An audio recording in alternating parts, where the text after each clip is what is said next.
বন্ধুরা আরও একটি নতুন ভিডিওতে সবাইকে স্বাগত জানাই। আজকে আমরা আরও একটি খুবই গুরুত্বপূর্ণ ইংরেজি ক্লাস নিয়ে হাজির হয়েছি। গতকালও আমরা প্রিপজিশনের উপর একটি খুবই গুরুত্বপূর্ণ ক্লাস করেছিলাম এবং সেখানে গুরুত্বপূর্ণ তিনটি বহুল প্রচলিত প্রিপজিশনের ব্যবহার শিখেছিলাম। আজকেও আমরা তিনটি গুরুত্বপূর্ণ প্রিপজিশন এবং সেই তিনটি প্রিপজিশন দেখো বন্ধুরা, ফ্রম, টু এবং ইনটু। খুবই গুরুত্বপূর্ণ তিনটি প্রিপজিশন, যেগুলি কিন্তু অবশ্যই পরীক্ষায় থাকবে। তো এই জন্যই আমরা এই তিনটি গুরুত্বপূর্ণ প্রিপজিশন নিয়ে আজকে আলোচনা করব, তাই ভিডিওটি শুরু থেকে শেষ পর্যন্ত অবশ্যই দেখবে।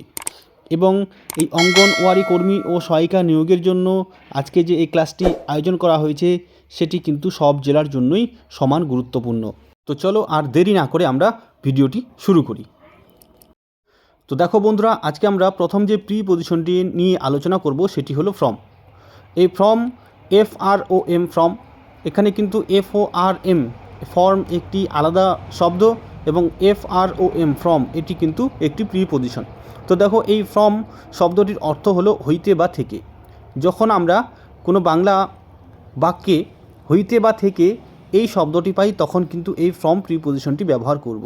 তো দেখো এখানে কি বলেছে, হইতে থেকে অর্থাৎ কোনো স্থান থেকে অন্য স্থানে আসা বা কোনো কিছু থেকে অন্য জিনিস তৈরি হওয়া ইত্যাদি বোঝাতে আমরা ফ্রম ব্যবহার করে থাকি।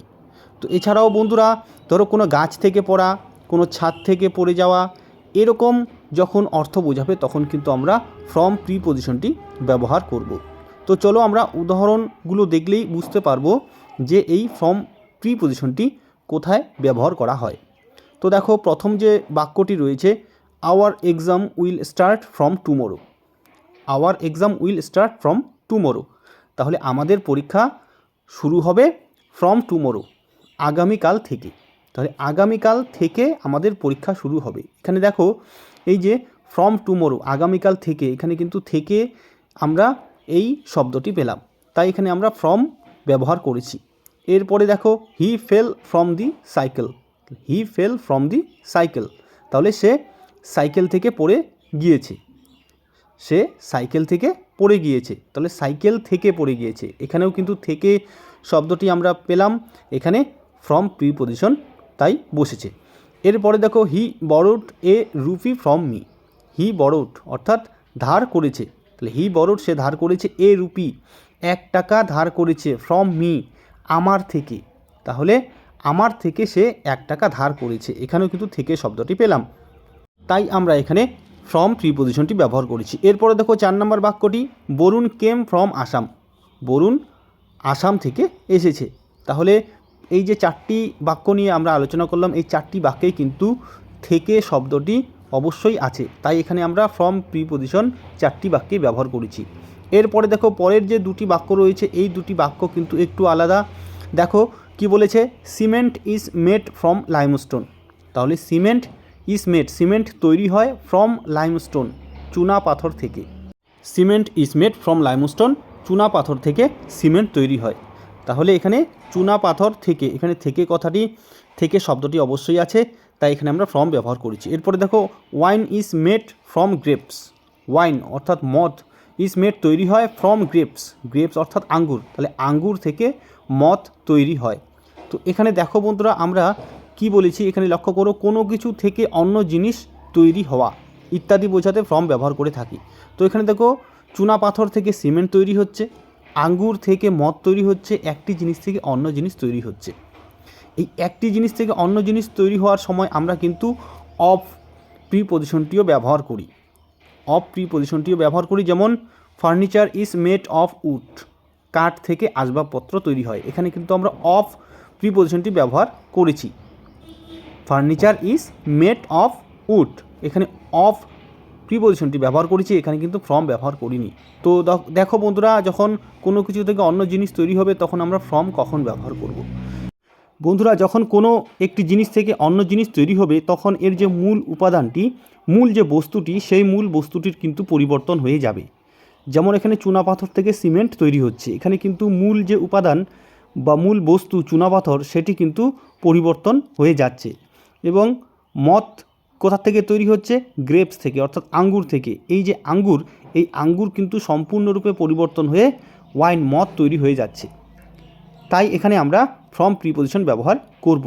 এরপরে দেখো ফার্নিচার থেকে যখন আমরা কাঠ থেকে যখন আমরা ফার্নিচার তৈরি করব, কাঠ থেকে যখন ফার্নিচার তৈরি হবে তখন এই যে কাঠ মূল উপাদান এর কিন্তু কোনো পরিবর্তন হচ্ছে না, তখন কিন্তু কাঠটি কাঠই থেকে যাচ্ছে, তাই এখানে আমরা অফ ব্যবহার করব। তাহলে মূল উপাদানের বা মূল বস্তুর যখন পরিবর্তন ঘটবে না তখন আমরা অফ ব্যবহার করব, আর যখন মূল উপাদান বা মূল বস্তুটি পরিবর্তিত হয়ে যাবে তখন আমরা ফ্রম ব্যবহার করব। তাহলে অবশ্যই কিন্তু বুঝতে পেরেছো। এরপরে দেখো বন্ধুরা টু এর ব্যবহার আমরা শিখব। এখানে কি বলেছে দেখো বন্ধুরা, এক স্থান থেকে অন্য স্থানে গেলে টু ব্যবহার করে থাকি। তাহলে আমরা যখন এক স্থান থেকে অন্য স্থানে যাই তখন আমরা টু ব্যবহার করে থাকি। তো দেখো উদাহরণগুলো কি এখানে বলা আছে, হি গোস টু স্কুল ডেইলি। তাহলে সে প্রতিদিন বা প্রত্যহ কোথায় যায়, বিদ্যালয়ে যায়। তাহলে প্রত্যহ বিদ্যালয়ে যায়, এখানে আমরা টু ব্যবহার করেছি।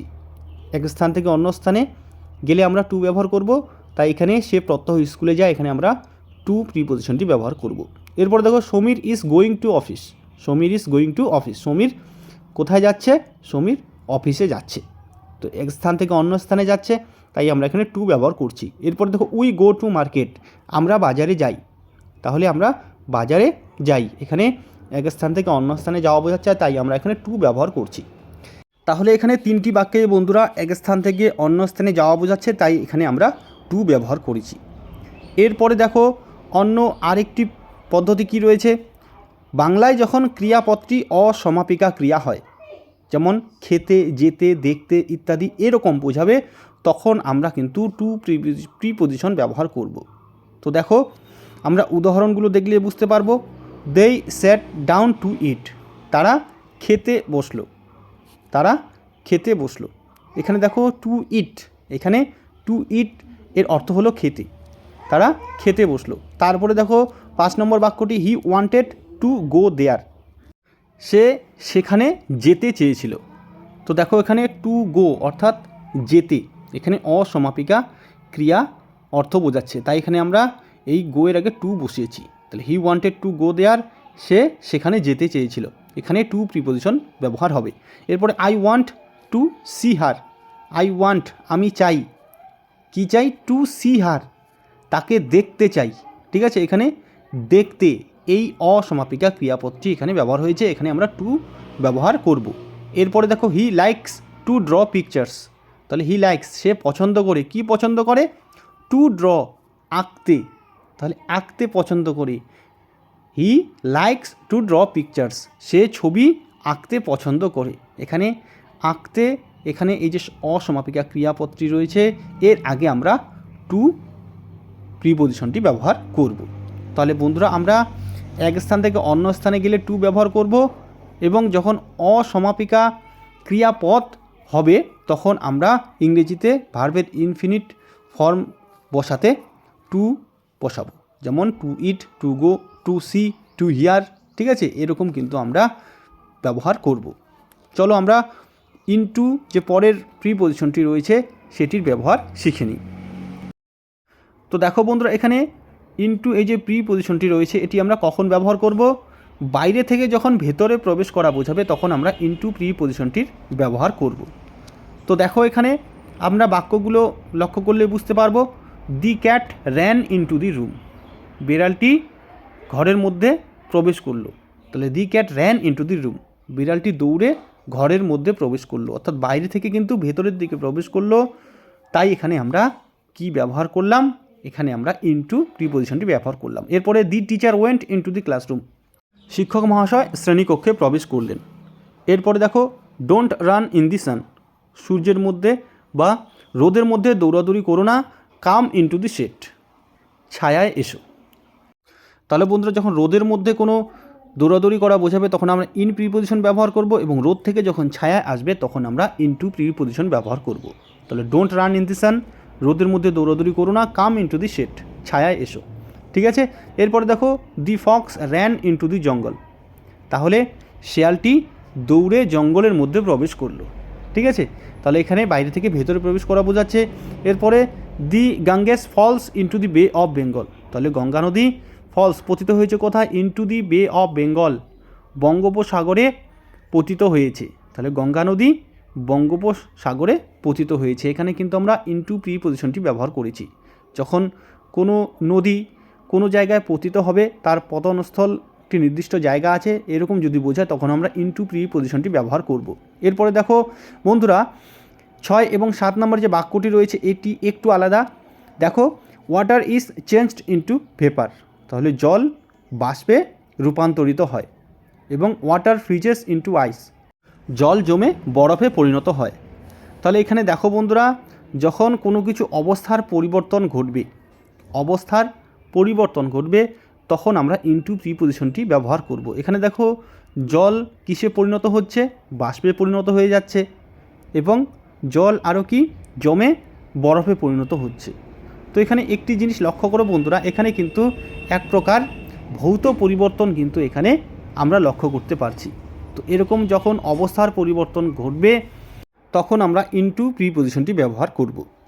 তো বন্ধুরা, আজকে আমরা ফ্রম, টু এবং ইনটু এই তিনটি গুরুত্বপূর্ণ প্রিপজিশনের ব্যবহার শিখলাম। আশা করি তোমরা বুঝতে পেরেছো। ভিডিওটি ভালো লাগলে অবশ্যই লাইক, কমেন্ট ও শেয়ার করবে। আর যারা এখনও আমাদের চ্যানেলটি সাবস্ক্রাইব করোনি অবশ্যই কিন্তু সাবস্ক্রাইব করে রাখবে। তাহলে আজকে এ পর্যন্তই, ধন্যবাদ।